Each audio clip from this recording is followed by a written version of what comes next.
Márcio Sansão, engenheiro formado pela Universidade Federal de São Carlos, atuou na Câmara de Rio Preto durante a legislatura 2009-2012.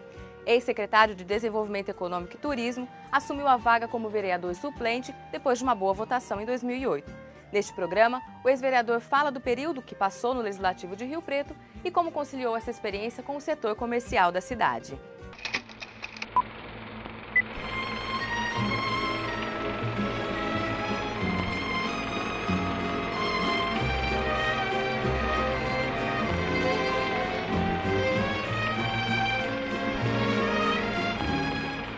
Bem, acho que minha vida política começa a partir do momento em que acontecem situações que nos aproximam da vida política e também de situações que te prepararam para isso, não é? Ou que te colocaram no seu interior a vontade de participar.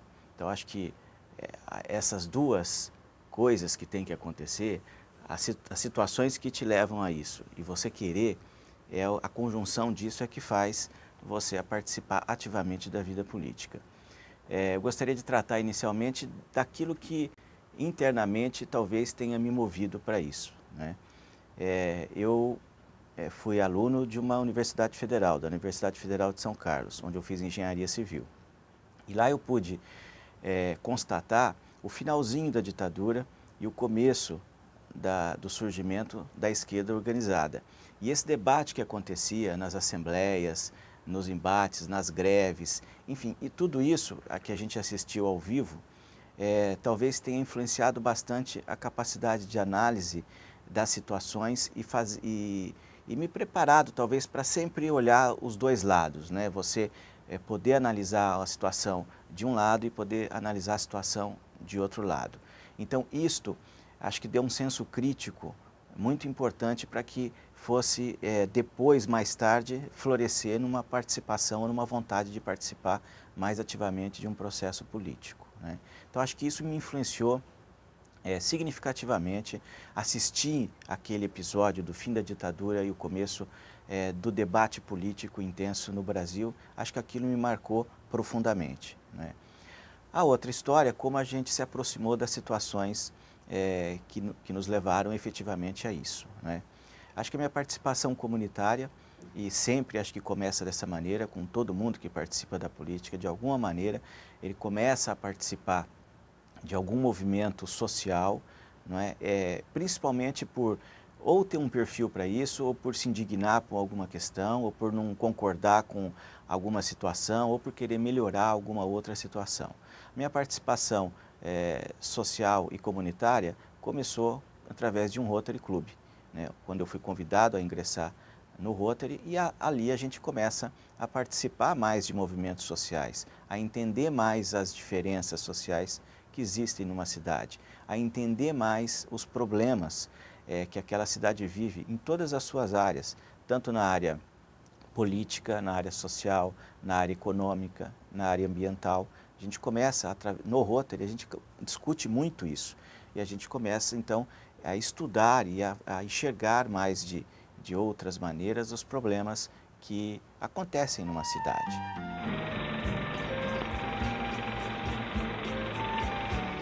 A partir do Rotary, eu fui convidado para participar da associação comercial, onde eu fui ser o vice-presidente, né? E fiquei na associação comercial por alguns mandatos como vice-presidente. Nessa ocasião, existia um bom diálogo entre a associação comercial e a prefeitura. Ocorre que os empresários, né, que representados pela associação comercial, reivindicavam uma participação maior nas decisões que aconteciam do governo, né? Muitas vezes aconteciam decisões no governo que afetavam diretamente as questões produtivas ou o empresariado como um todo, e isso nem sequer passava pela oitiva da associação comercial. Ela não era ouvida, né, nem era consultada para isso. E isso incomodava um pouco a gente, porque os empresários eram afetados pelas medidas, porém não conseguiam a participação e nem opinar, muitas vezes, a respeito disso. Um dos exemplos disso era a necessidade de que houvesse melhorias no calçadão e a gente não conseguia canais para essa reivindicação à terra, né?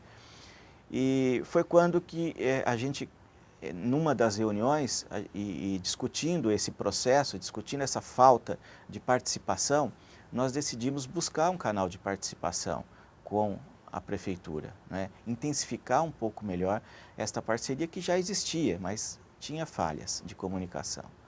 Foi quando que na campanha de reeleição do prefeito Edinho Araújo, a Câmara Municipal fez uma pauta de reivindicação, que, se não me engano, acho que tinha 18 itens, né, que eram itens que pontuavam o desenvolvimento econômico, socioeconômico de Rio Preto.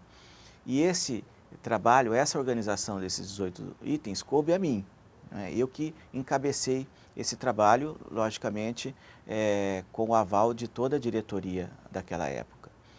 E um dos itens dessa pauta de reivindicação era que o secretário de Desenvolvimento Econômico fosse indicado pela CIRP ou a CIRP pudesse sugerir nomes ao prefeito para esse cargo, que era o quê? A Secretaria de Desenvolvimento Econômico, a formatação natural dela é uma secretaria exatamente de diálogo com os empresários, né, com a classe produtiva em geral.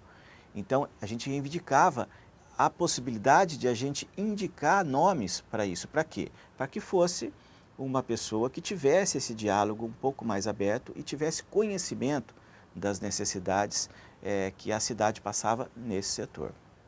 Já que a secretaria, ela é feita também para atuar nesse setor.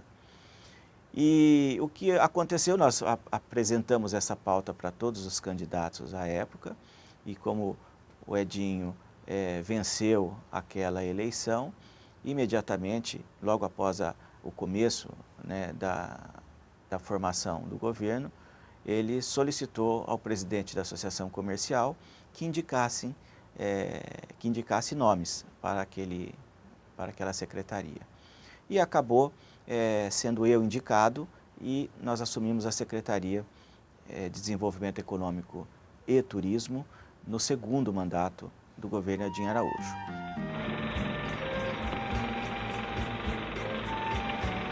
Eu procurei, dentro das limitações, né, que a gente teve na época, a seguir aquela pauta, ou seguir aqueles itens que a gente buscou a implantar.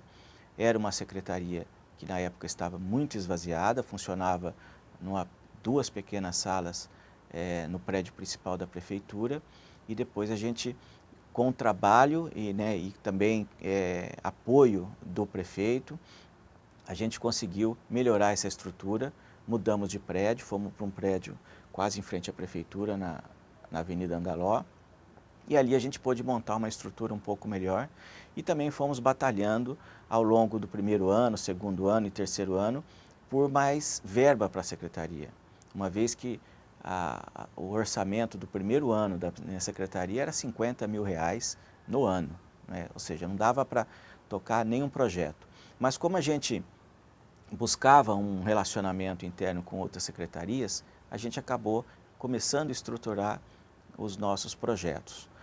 Bom, dentro desta atividade que a gente sempre dizia, o Edinho também sempre dizia, né, que era um secretário técnico, né, mas logicamente que a gente acaba se aproximando da política e acaba começando a viver mais intensamente o que é participar de um governo, né? Então, eu tinha muito forte comigo a questão técnica, que me ligava à associação comercial, e também começava a viver mais de perto a questão política, né? Viver decisões políticas, ter que tomar decisões políticas, ter que ser afetado como secretário pelas decisões políticas, né? Ter que se enquadrar nas decisões políticas. Tudo isso vai te preparando, né? Vai te trazendo novas habilidades. Na secretaria, a gente desenvolveu alguns projetos, né? Principalmente em relação ao distrito industrial.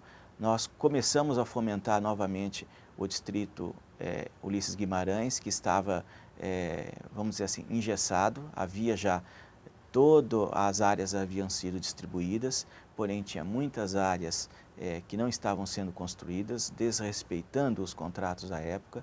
Nós conseguimos rever essa questão, ativamos aqueles empresários que estavam paralisados a começarem a construir, o que começou a gerar emprego e movimentar o distrito industrial. E aqueles empresários que já não tinham mais interesse em construir, nós conseguimos passar isso para outros empresários que queriam áreas. Então a gente conseguiu dinamizar o Ulisses Guimarães e hoje ele já está bem mais ocupado do que quando a gente pegou. Esse foi um trabalho importante que a gente fez em parceria com outras secretarias.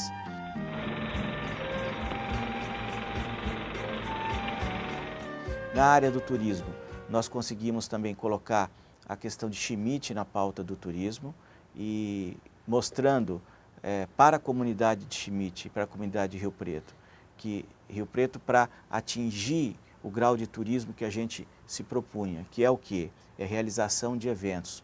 Rio Preto é um polo médico importante, é um polo de serviços importante e com isso ele tem capacidade de atrair grandes eventos nacionais até. Só que para isso é preciso ter infraestrutura, é preciso ter um bom local para se fazer esses eventos, ou seja, um centro de convenções que seja realmente preparado para isso. E além da estrutura propriamente dita para receber os eventos, é preciso ter atrativos turísticos, culturais, para que atraiam essas pessoas para fazer os congressos aqui também. Porque sempre quem vem para um congresso, quem vem para uma reunião, acaba trazendo os seus acompanhantes e esses acompanhantes buscam também uma estrutura de lazer e turismo. E Schmidt é a nossa pérola, vamos dizer assim, que ainda tem alguma coisa, alguma questão cultural do interior e poderia ser dinamizada. Nós trabalhamos nessa questão, trabalhamos a questão de sinalização, trabalhamos o projeto Trem Caipira, que foi um projeto especialmente desenvolvido para Rio Preto, dentro de um projeto especial que o governo federal tinha. Quer dizer, naquela época, o prefeito Edinho Araújo nos pediu para estudar essa questão de trem turístico-cultural, porque no Brasil nós temos alguns, mas muito poucos, e que funcionam muito bem.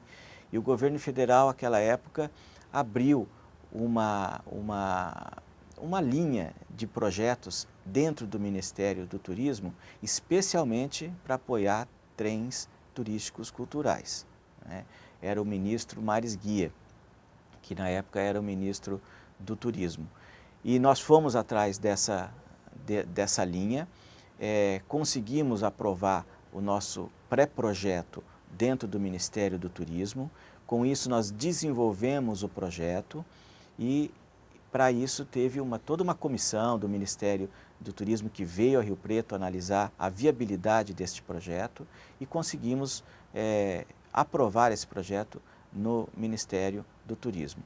E a proximidade foi tão grande com o Ministério do Turismo que o próprio Maris Guia veio a Rio Preto, né? O ministro veio a Rio Preto e inaugurou na época a nossa nova sede da Secretaria de Desenvolvimento Econômico e Turismo. Foi ele, tem aí os registros, ele que esteve aqui inaugurando. E ele tinha um assessor especial só para cuidar de trem turísticos culturais, né? Então foi todo um trabalho desenvolvido e a gente conseguiu aprovar esse projeto e desenvolveu até o nosso tempo dentro da Secretaria, né? Que está hoje aí para ser continuado e que infelizmente, creio eu, por questões políticas, não vai para frente. Aliás, esse é um dos principais motivos que me indignam com a vida pública, né? Que é a falta de continuidade de projetos. A gente sabe que uma das principais formas de perda de recurso público é a descontinuidade de projetos, até maior do que a corrupção.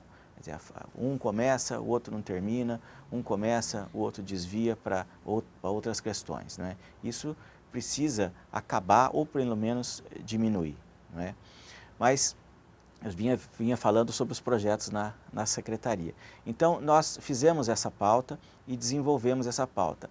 O início da discussão da reforma do calçadão começou exatamente nessa época, onde a gente começou a mobilizar os empresários para a reforma do calçadão, uma vez que isso não era unanimidade.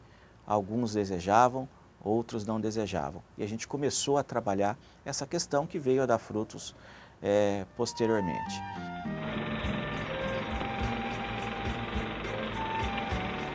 Com essa vivência política dentro da Secretaria de Desenvolvimento Econômico, nós começamos a perceber que para participar ativamente de decisão política não bastava ter um cargo em uma secretaria, precisava ter voto, né? O poder político vem do voto. E isso começou a me contaminar e eu comecei a levar essa questão para dentro da associação comercial, uma vez que eu ainda permanecia como vice-presidente. E dessa constatação, ou seja, dessa constatação de que a gente, para influenciar mais ativamente, para transformar mais ativamente, a gente precisaria ter voto, ou seja, concorrer a um cargo eletivo. Obtive apoio dos meus companheiros, né, de associação comercial, e aí a gente se lançou a vereador na eleição de 2008. Né? Não vencemos, mas tivemos uma votação boa, o que nos levou para uma suplência. Né? A partir daí, com a movimentação, ganhou a eleição municipal o Valdomiro Lopes, e com a movimentação de secretarias do prefeito Valdomiro Lopes, a gente foi alçado à condição de vereador. Né? Bom, confesso que foi uma surpresa, né? Praticamente eu soube da minha inclusão como vereador, né? Praticamente pela imprensa, né? Porque a articulação que foi feita com os secretários e com os vereadores, né? Levando vereadores para a secretaria, o que abriu vaga, e também teve um vereador que foi eleito deputado estadual e abriu mais uma vaga. Tudo isso me levou para a Câmara. E essa articulação não passou por mim, né? Passou pelos vereadores que estavam aqui. E eu acabei sabendo, então, que seria vereador praticamente pela imprensa. Né? Teria o quê? Pouco mais de um ano, no máximo, né? Um mandato. Então era um desafio muito grande para mim assumir, preparar, estruturar um mandato em um ano, sem saber que seria um ano, né? Uma vez que o suplente não tem domínio do tempo do seu mandato. Né? O tempo do seu mandato não é dele, não é regido por ele. Depende do que o prefeito quer fazer em relação aos secretários, vereadores que estão nas secretarias, ou a própria vontade dos vereadores que estão secretários de voltar. Portanto, eu não tinha domínio do tempo, eu não sabia se eu ia ficar 1 mês, 2 meses, 3 meses. O tempo máximo que eu iria ficar certamente seria 1 ano pelo calendário político. Né? Bom, trabalhamos sempre imaginando que fôssemos ficar um dia. Né? Então, cada dia tinha que ser muito produtivo. Né? Compus a minha equipe de trabalho e a gente começou a trabalhar. Aí foi uma experiência muito gratificante, porque a gente começa a receber os munícipes no gabinete, a gente começa a ter o retorno do nosso trabalho, a gente começa a ter o reconhecimento do nosso trabalho. Né? E foi um desafio muito grande, porque eu trouxe, mais uma vez, a pauta de reivindicações que eu conhecia do setor que eu atuava, né? Principalmente no setor turístico e no setor empresarial. Né? Procuramos deixar, nesse 1 ano de atuação, algumas marcas. Né? Que nós deixamos nessa marca? 2 projetos, o que em 1 ano, se você analisar a produção média, você vai ver que é uma produção muito boa. Em 2 anos nós deixamos um projeto que trata de câncer de mama, não é? Que foi uma reivindicação que veio através de munícipes, de um grupo que me procurou, que organizou uma passeata, vamos dizer assim, uma caminhada para alertar sobre o câncer de mama, e teve pouco apoio da prefeitura naquela época, me procuraram indignados com a falta de apoio do poder público municipal com um assunto tão delicado e sério como esse. E, em resposta a essa procura, eu fiz um projeto, criando um programa, não é, de divulgação e participação mais do poder público dentro dessa campanha de conscientização a respeito do câncer de mama, que foi o Outubro Rosa. Não é? O programa, o projeto que se tornou lei, trata exatamente de incentivar o poder público a colaborar iluminando prédios públicos tal, com a cor rosa, né, que é a marca da campanha. Outra lei que nós deixamos foi um programa de primeiro emprego, né, buscando exatamente a profissionalização de jovens. Então são programas que estão aí, que são leis, mas que logicamente depende da vontade política do executivo em executá-los, né? Mas o caminho está feito, quer dizer, a pauta política, a lei, o embasamento legal para se fazer esses programas já existe. Basta o quê? Que o executivo canalize recursos humanos e financeiros para que isso aconteça, né?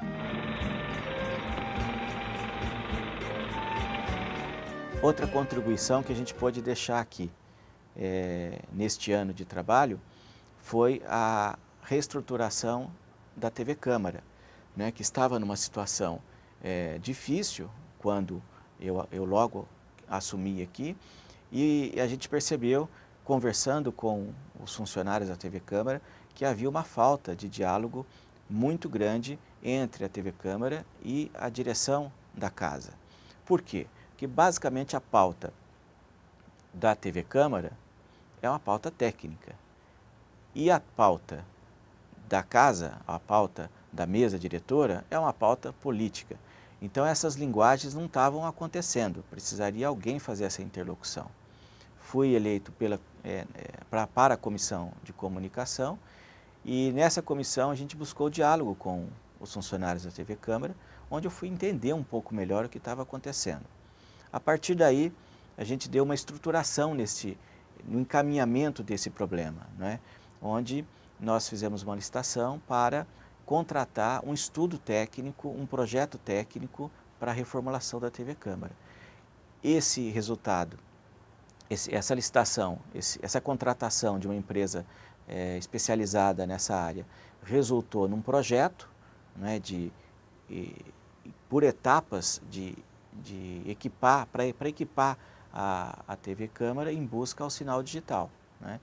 E esse projeto está aí até hoje, né? Então, quero crer que ele esteja sendo a pauta, né, de crescimento e de aparelhamento da TV Câmara, que não existia, né? Então, cada um tinha uma opinião, cada um formava uma opinião e essa opinião não tinha um embasamento técnico escrito, um projeto. E hoje tem. Essa acho que foi uma importante contribuição que a gente deu para a TV Câmara.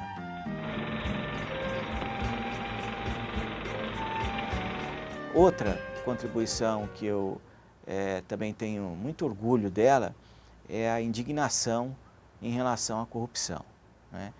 Infelizmente, hoje é impossível falar de política sem falar em corrupção. E não sou eu que digo isso, são as manchetes de jornais que dizem isso, né? Todo dia você tem praticamente na grande imprensa uma notícia vinculando corrupção à área política. É lógico que para que haja corrupção na área política é preciso também ter corrupção em outras áreas, né? O próprio o empresariado. Então, ou seja, a corrupção é uma praga, né, que o Brasil vive, ela existe no mundo todo, mas no Brasil ela está, eu costumo dizer o seguinte, que no Brasil a corrupção está em lua de mel com a política, né? E a gente precisa, de uma certa forma, controlar ou combater essa situação. O que eu não podia deixar morrer era a minha capacidade de indignação, né? Quando eu refletia muito sobre isso, eu pensava, né? Deus me deu um mandato, né, de 1 ano, né, no máximo 1 ano. eu não posso, neste um ano, contrariar todos os meus princípios de uma vida, né? E não contrariei. E eu tinha uma dúvida muito grande dentro de mim, né? É possível você fazer a política sem se corromper? É possível você fazer a política sem corrupção? Essa era uma dúvida que eu tinha. E essa dúvida era muitas vezes aguçada pelos nossos amigos que acompanhavam a nossa caminhada em direção à política, né? Muitos diziam assim: o que você vai fazer lá? Né? Você vai se sujar lá, né? Você não precisa disso. Ou seja, os incentivos positivos, né, eram raros, muito pelo contrário.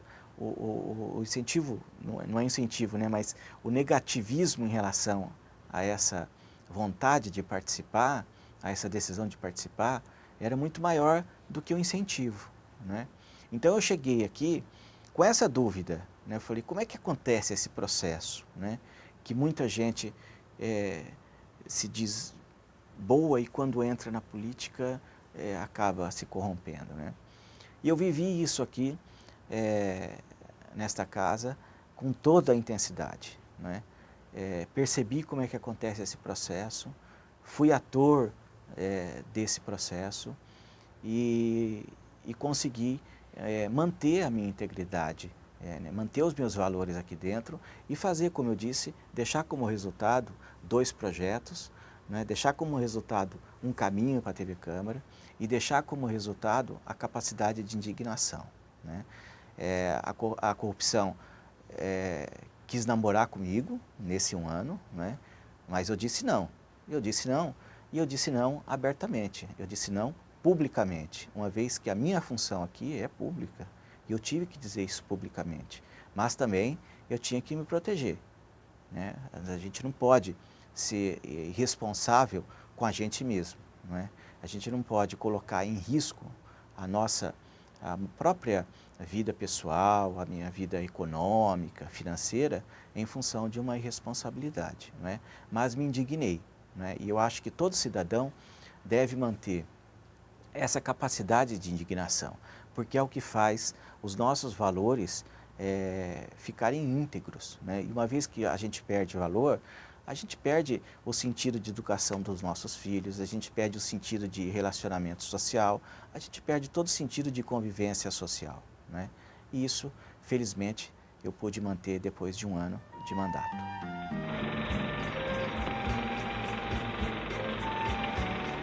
Outra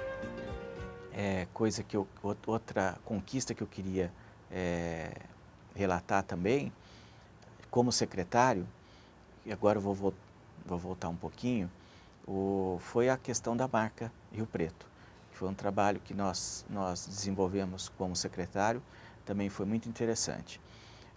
Existia sempre, existe ainda, infelizmente, né, a confusão entre São José do Rio Preto, entre Rio Preto, né, como a gente abrevia o nome, e Ribeirão Preto, né? Quantas vezes nós fomos surpreendidos, né, em palestras, em visitas de políticos, em palanques, enfim, em eventos, quando o político ou o palestrante, na hora de dizer o nome da nossa cidade, ao invés de dizer São José do Rio Preto ou Rio Preto, dizia Ribeirão Preto, né? Essa confusão era muito grande e doía na gente, né? Porque é uma falta, no final das contas, é uma falta de identidade, né? Isso foi detectado, né, pela gente, pela associação comercial também, e nós começamos a estudar esse problema quando eu fui para a secretaria, né? Consultamos alguns especialistas nessa área e aí na época veio a Rio Preto, via Sebrae, uma palestra sobre marcas, né? E quem veio dar essa palestra foi o Lincoln Seragini, que é um dos grandes profissionais da área de branding, da área de marcas. Nós fomos até a palestra e assistimos uma aula, porque o Lincoln Seragini é realmente uma sumidade internacional no assunto. ele é daqui da região de Rio Preto, eu não sabia, mas fiquei sabendo ao longo da nossa conversa que eu estou relatando agora. E assistimos a palestra, e no final da palestra eu fui cumprimentá-lo, né, pela palestra, e perguntei a ele com quem ele estava ali, né, como é que ia ser, era uma palestra, tinha sido à noite, se ele já tinha onde jantar, com quem ele estava ali. Ele falou, não, eu estou com um sobrinho que é daqui de Guaraci, que eu sou de Guaraci, né? Mas eu estou com ele, ele vai me pegar aí e tal. Eu falei, não, então você agora está comigo, né? Vou te levar para jantar, né? E aí ele foi comigo, nós fomos até uma pizzaria para jantar. Nesse caminho para a pizzaria eu liguei para o prefeito Edinho Araújo, na época, né? E disse para ele, Edinho, eu gostaria que você estivesse aqui comigo, porque eu acho que eu achei a pessoa que pode colaborar com a gente na marca, né? O Edinho veio até a gente e nessa conversa surgiu uma parceria muito legal, né? Acho que o Lincoln ficou lisonjeado com o nosso convite para que ele pudesse participar da elaboração da marca Rio Preto. Ele tinha uma gratidão muito grande com Rio Preto, uma vez que ele era de Guaraci, ele vinha com os avós e com os pais para Rio Preto, e ele, no jantar, ele deu de presente para Rio Preto o trabalho dele de estruturação da marca Rio Preto, né?